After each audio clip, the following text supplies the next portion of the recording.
halkan waa xeebta Liido ee degmada Cabdicasiis ee gobolka Banaadir waxaa maalmaha Jimcada iyo Khamiista u soo damaashaad taga boqolaal dadweynaha kuwa oo ka kala yimaada 16 degmo ee gobolka Banaadir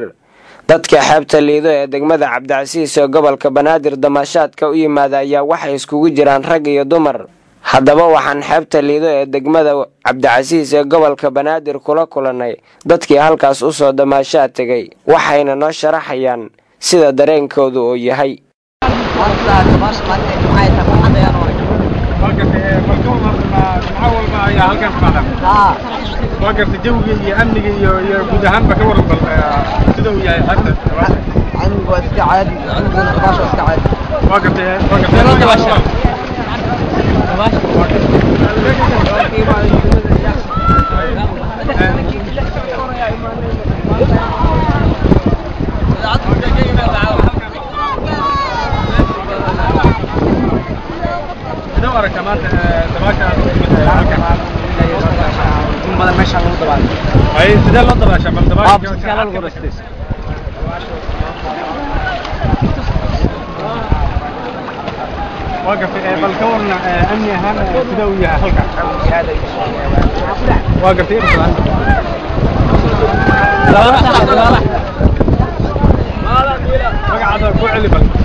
marka aad cagta saarto xeebta Liido ee degmada Cabdicasiis ee gobolka Banaadir durba waxaad xasuusanaysaa dal nabad ay ka jirto isla markaana waxa maankaaga ka baxaya dal wehel u noqday colaad iyo dagaalo sokeeye magaalada Muqdisho ayaa waxay muddo 21 sano cagaha kula jirtay dagaalo sokeeye ayadoo burbur dhan walba uu ka muuqdo magaalada Muqdisho haddana arintani ayaa waxay meesha ka saaraysaa colaadii ka jirtay magaalada Muqdisho